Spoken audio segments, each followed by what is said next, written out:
Paz do Senhor Jesus Cristo, meus irmãos. Que essa paz gloriosa, esta graça, venha sobre o seu coração. Te ajudando muito nesse dia, que a unção venha despedaçando todo jugo, produzindo em você uma fé muito maior no Senhor Jesus Cristo. A minha Bíblia está aqui aberta em Provérbios, capítulo 23, versículo 7, a parte A do versículo diz assim: pois como imagina na sua alma, assim ele é. Queridos, é muito importante compreendermos que aquilo que nós imaginamos dentro de nós afeta o nosso desempenho. Como você se vê, assim é o seu desempenho. Uma pessoa que está sempre olhando para suas fraquezas, ela jamais vai conseguir encontrar a fé. Lá em 2 Coríntios, no capítulo 5, versículo 17 e também no 21, fala que nós somos justiça de Deus. Que Jesus morreu por nós e agora tudo se fez novo no Espírito. Nós somos uma nova criatura. Também lá em 2 Pedro, capítulo 1, do versículo 2 ao 4, diz que nós recebemos uma nova natureza. E por causa dessa nova natureza, nós recebemos tudo que diz respeito à vida e à piedade, e por isso já escapamos das seduções do pecado. Ora, quando nós baseamos a nossa fé no que está escrito a nosso respeito, dizendo, eu sou o que a Bíblia diz que eu sou, eu tenho o que a Bíblia diz que eu tenho, e eu posso o que a Bíblia diz que eu posso. Quando temos uma fé correta, as nossas emoções, nossos sentimentos mudam, e o nosso desempenho acompanha. Portanto, tudo começa na renovação da mente. Se você pensar diferente, você vai sentir diferente, você vai falar e agir diferente. Por isso que diz em Romanos 12, 1 e 2, que Deus roga que nós venhamos a fazer esse sacrifício que é oferecer os nossos corpos dia a dia para ter a nossa mente renovada pela palavra. É muito importante que as nossas palavras sejam de acordo com a palavra, pois a palavra é a verdade, João 17, 17, e a palavra é Jesus. Sabemos, queridos, que muitas vezes nós acabamos dizendo que somos o que estamos sentindo na carne e o que estamos vendo no mundo visível, que é os efeitos da queda. E por isso, por uma fé errada e uma confissão errada, nós vivemos limitados. Pois não se pode, como Pedro, olhar para as ondas e mesmo assim andar sobre as águas. Foi quando Pedro olhou para a grandeza de Jesus que ele andou sobre as águas. Esse breve estudo chama-se A Grandeza de Deus. Queridos, nós não estamos entregues ao acaso, desamparados. Muitas vezes a gente se sente esquecido por Deus, na carne, que Deus não está ouvindo, que as coisas estão piorando, o tempo está passando. Às vezes, por causa da nossa carne, queridos, é uma tentação. Mas a palavra de Deus diz em Hebreus 13:5, eu nunca te deixarei, jamais te desampararei. Aí nós temos que escolher entre a voz de Deus, que é a palavra, ou a voz da carne, que é a voz da serpente. Em Tiago 3 diz que toda mente humana separada de Deus, toda sabedoria humana, ela é diabólica. Veja, quando Deus diz em Gênesis 1 e 2 uma palavra, em Gênesis 3 vem a serpente e diz o contrário, ela tenta contradizer a palavra. Hoje, a serpente tenta contradizer a palavra através das impressões da nossa carne, sensações, sentimentos, desejos, tentações e através das circunstâncias que parece que não mudaram. Mas elas podem ser mudadas, tudo pode ser mudado através da fé perseverante. Mas muitas vezes acontece assim, Deus envia Moisés para falar com Faraó. E ao invés de Faraó libertar o povo, a situação aparentemente piora. Parece que Deus desamparou, parece que tudo está dando errado. Mas Moisés vai perseverar e aquilo vai dar certo, amém? Assim como Deus diz assim, o Senhor Jesus falou assim, vocês pegam o barco e passam para o outro lado. E quando estavam indo para o outro lado, no meio do mar veio um vento contrário que eles não conseguiam. Ora, mas se Deus mandou, tudo deve ser fácil. Se Deus mandou, tudo vai acontecer. Não, vai ter uma tentativa, uma tentativa de se opor. É claro que é um fake, é claro que vai falhar. O diabo não é oposição para Deus, porque, como diz em Isaías 43, operando eu, quem impedirá? Isaías 43:13. Mas, muitas vezes, pela fraqueza da nossa carne, nós acabamos acreditando nas circunstâncias, acreditando nas vozes da nossa carne. Veja, a carne deve ser renunciada. Se você quer seguir ao Senhor, o homem viverá do quê, queridos? Da palavra, diz Mateus 4:4. Então a tua fé, ela deve estar baseada nessa rocha, que a tua carne a tua casa, a tua carne não vai dominar você, a tua casa não vai cair. Olha só. Se você está orando, olhando para as circunstâncias, é como Pedro olhando para o vento. Quer crer, mas não consegue crer. Quantas pessoas que estão orando e dizendo assim: oh Deus, eu estou em crise, eu não vou conseguir pagar essa conta, eu estou desesperado, desempregado, meu Deus, dinheiro não vai dar. Como é que você vai ter fé orando o problema? Você tem fé, a fé vem pelo ouvir e ouvir a palavra de Deus, diz lá em Romanos 10:17. Então, a fé vale para os outros, vale para você também. Sabe quem é que você ouve que se leva mais a sério? Você mesmo. Se você fala a palavra, isso ativa a fé na sua vida. Se a tua palavra não está na tua boca, muitas vezes ela vai fugir do seu coração. Por isso que Deus disse para Josué que a palavra dele estivesse na boca. Por isso que diz em Romanos 10:9-10 que a tua palavra seja na boca e no coração. Por quê, amados? Porque quando você fala, isso cria uma atmosfera, né? A palavra é espírito, de João 6:63. Então, se você fica dizendo palavras negativas, como é que você vai ter fé? Mas se você disser, ao invés de estou em crise, estou preocupado, não consigo, Deus me abandonou. Você disser: Deus, eu te agradeço porque o Senhor é o Deus do ouro e da prata. O Senhor suprirá todas as minhas necessidades e eu vou, aleluia, conseguir resolver tudo isto. E também vai sobrar para a generosidade, para o órfão, a viúva, a obra missionária. Eu não sou escravo das dívidas, porque eu tenho um Pai que é o Deus do ouro e da prata. Quando você ora baseado nas promessas, baseado na grandeza de Deus, quando ao invés de você olhar para aquilo que está faltando, né? Jesus podia olhar, 5 pães e 2 peixinhos e 5.000 pessoas, né? Não, ele levantou aquilo e agradeceu e olhou para quê? Olhou para a grandeza do Pai. Então quando você olha para as promessas, para a grandeza de Deus, e ora, a tua oração está baseada na grandeza de Deus, nas promessas, você tem fé. Mas se você orar baseado nos problemas, você vai ser afetado pela preocupação. Você vai estar supervalorizando a tua luta, né? Lembre-se quando Deus enviou 12 príncipes, 10 deles se viam como gafanhotos, por isso não entraram na terra prometida. Então, como imaginou na sua alma, assim ele é. Se você se vê incapaz, você se torna incapaz. Ainda que Deus disse lá em Filipenses 4:13 que tudo você pode naquele que te fortalece, vamos imaginar que a nossa carne é como trevas, irmãos. Quando Deus chegou diante das trevas e disse, haja luz, as trevas viraram o quê? Luz, né? Então a nossa carne é como um véu, como trevas. E quando a palavra penetra, aí produz luz em nós. Então é só quando recebemos a palavra que saímos das trevas, porque a palavra é luz. A carne quer nos levar para o medo, para a preocupação, para a dúvida, para acreditar nos efeitos da queda como algo que não pode ser mudado. Então, veja só, Deus disse para Isaías, quando estiver em trevas e não tiver luz nenhuma, firme-se o quê? Na palavra de Deus. Quando você se faz de vítima, de indigno, de derrotado, de abandonado, em apuros, é assim que você vai crer. A tua fé tem a ver como você está vendo. Quando você está se vendo como gafanhoto, aqueles 10 espias que Deus chamava de príncipe, Deus via eles como príncipes. Deus os ungiu como príncipes. Essa era uma realidade. Mas eles se viam como gafanhoto. Qual o desempenho deles? Gafanhoto. Mesmo que Deus os via capazes, eles os via incapazes. Jesus chegou para curar na sua cidade e disseram, mas esse aí não é o filho do carpinteiro? Então Jesus não pôde fazer ali muitos milagres por causa da incredulidade deles. Por quê? Porque Jesus pode tudo, mas na sua vida ele só pode o que você crê que ele pode. Quando nós temos fé, nós permitimos Deus fazer. Então Deus edifica a nossa fé. Ele está fazendo isso através desse estudo. Fortificando, vitaminando, edificando nossa fé para depois poder confirmar. Porque Deus confirma o que é a oração da fé.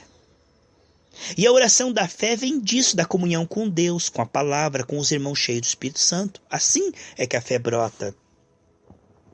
Então, quando nós olhamos para a grandeza de Deus e das promessas de Deus, a fé começa a ficar maior do que a preocupação e a dúvida. A nossa carne perde terreno e começamos a ficar espiritual. Uma coisa importante que eu falei, que nós somos justiça de Deus e que nós somos nova criatura. Veja só, amados, quando você recebeu o Senhor Jesus Cristo, você foi gerado de novo. O teu velho homem, tudo que você fez, tudo que você era até aquele momento morreu. Deus não reforma. Aquela pessoa que existia antes de você receber Jesus, morreu. Deixou de existir. E uma nova pessoa, uma nova, foi criada. Deus não reforma, Ele faz de novo. Então você não é aquela pessoa que você era antes de receber o Senhor Jesus Cristo. Você é uma nova criatura. Então, até você receber o Senhor Jesus Cristo, você era um pecador. Um pecador. Mas no momento que você recebeu o Senhor Jesus Cristo, no momento que você recebeu o Senhor Jesus Cristo, você passou a ser um santo, santificado. Veja, o teu desempenho não mudou imediatamente. A tua alma continua se sentindo um pecador, certo? Mas no teu espírito você se fez santo.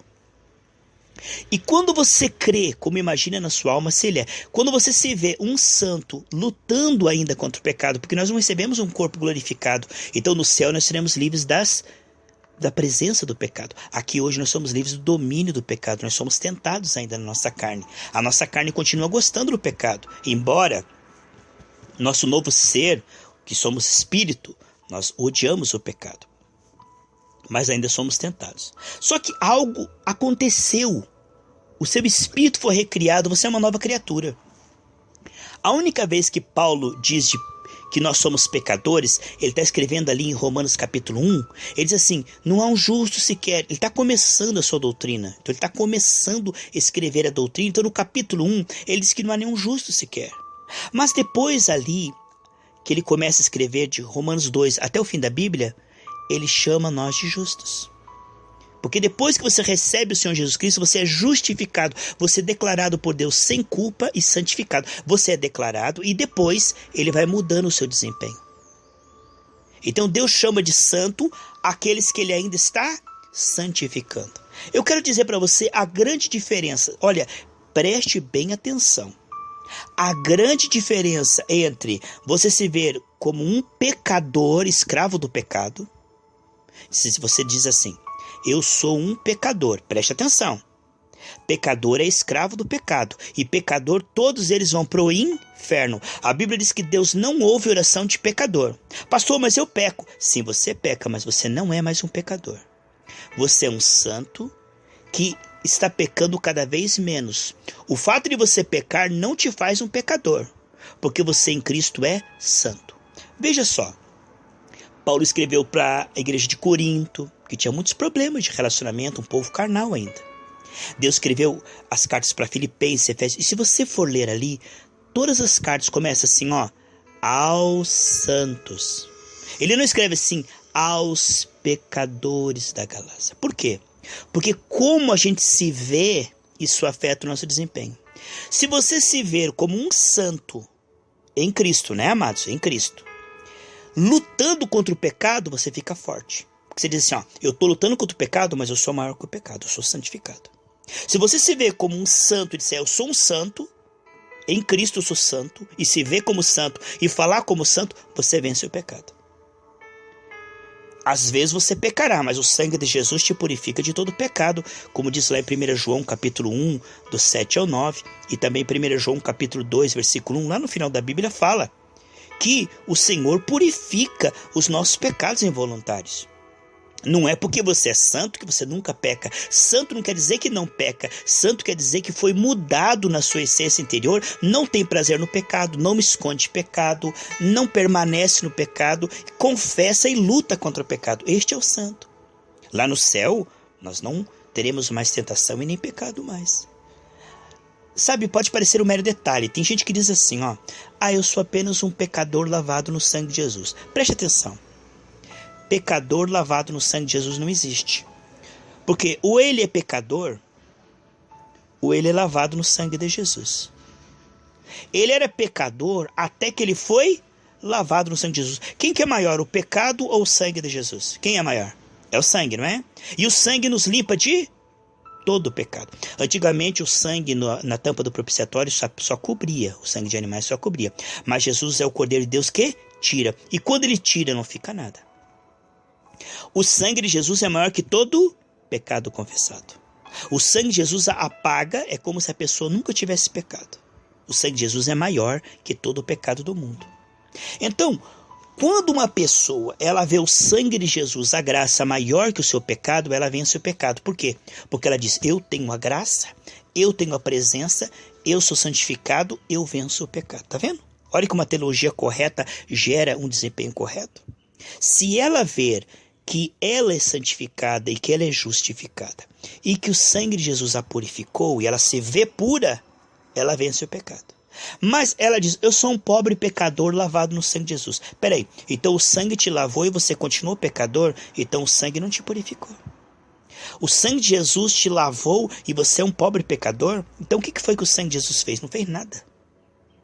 As pessoas pensam que são humildes ao dizer que são ainda pecadoras. Elas eram pecadoras até o momento que receberam Jesus. No momento que elas receberam Jesus, elas deixaram de ser pecadoras e passaram a ser justificadas e santificadas. Neste momento, houve um novo nascimento, uma nova vida. Agora você é santo, você é um com o Senhor. 1 Coríntios 6,17. Você é agora como Ele no seu espírito. 1 João 4,17 diz que como Jesus é, nós somos nessa terra. A Bíblia diz em Efésios 2,6 que nós estamos assentados. Você não é esse corpo, nem essa alma que está sendo restaurada. Você é espírito e você é perfeito em Cristo. Você é santo em Cristo. O teu verdadeiro eu é o teu espírito. E tudo se fez novo no espírito. A tua alma aos poucos vai mudando. O corpo depois Deus vai dar um corpo glorificado no arrebatamento, né? Na volta do Senhor. Algumas pessoas até pediram, pastor, fala um pouco sobre a volta de Jesus. É uma coisa importante, amados, é que nós não sabemos muito certo quando Jesus voltará. Mas se nós estivermos nos preparando dia a dia, quando Ele vier, nós vamos estar preparados, né? Quando Ele vier, se é hoje ou daqui 100 anos, não importa. O que importa, amados, é que nós estejamos nos preparando dia a dia como se Ele viesse hoje. E trabalhando para o Senhor na graça, com o Senhor, né? Não para o Senhor, mas com o Senhor, é como se Ele viesse daqui 100 anos. O que nós vemos, amados, é que se você se vê como escravo do pecado, você nunca vai vencer o pecado, porque você se verá mais fraco que o pecado, você verá o pecado como maior que você, que te domina, que não tem jeito, que você é um pecador. Então o que vai fazer? Vou ter que ser pecador até a morte. Então, não existe pecador lavado no sangue de Jesus. No momento que o sangue é aplicado na vida de um pecador, este homem é santificado. E se ele mudar a sua mente, começar a dizer, eu sou santificado, eu sou justificado, eu luto contra o pecado, eu venço. Eu tenho o Espírito Santo, Romanos 6,14, que me ajuda a vencer o pecado. 1 Coríntios 10,13 diz que a tentação não é maior que o poder de Deus para vencer o pecado. A Bíblia diz em 2 Pedro capítulo 1 que eu tenho uma nova natureza e por ela eu venço o pecado. Quer dizer, quando você começa a mudar a tua mente e mudar a tua linguagem e falar para você mesmo, eu sou santificado, eu sou justificado. Sabe o que acontece? Você vai começar a mudar o seu desempenho. O teu desempenho vai mudar em consequência disso. Porque quando uma mente está correta, o pensamento está correto, a teologia está correta, a obediência vem como fruto. Mas uma pessoa que se vê endividada nunca vai prosperar. Uma pessoa que se vê doente nunca vai sarar. Ela ora, oh Senhor, eu vou morrer, o médico falou que não tem jeito, o quadro está cada vez pior, Senhor, estou desesperado. Essa oração, isso é desespero. A oração é dizer, Isaías 53, pelas suas pisaduras eu fui sarado, Pai. O Senhor não mente, o Senhor não é homem para que minta. O Senhor diz em Hebreus 6, 17, 18, que o Senhor jurou e prometeu que tudo o Senhor me daria e me abençoaria. O Senhor diz lá em 2 Coríntios 1, 19 e 20, que todas as suas promessas é sim e amém. O Senhor diz que tudo que eu pedir em Cristo o Senhor concede. Eu estou na fé, Pai. Eu tenho certeza, eu me uno a Ti agora e tudo que eu pedir o Senhor vai dar. Essa é a oração, meu irmão. A oração da fé. Agora a oração derrotada, a oração do medroso, do tímido, não alcança nada. É o que diz Tiago capítulo 1, que a oração do tímido, duvidoso é como as ondas do mar. Então, qual é o argumento que Jesus venceu Satanás? a palavra de Deus, ele usou a palavra de Deus, não é? E como é que nós vencemos as lutas? Citando a palavra para as circunstâncias, falando a palavra para nós mesmos e orando a palavra diante de Deus, uma oração dizendo: Deus, o Senhor pode, o Senhor está comigo, a tua palavra é verdade, eu consigo vencer isso, eu sou em ti puro. Amém?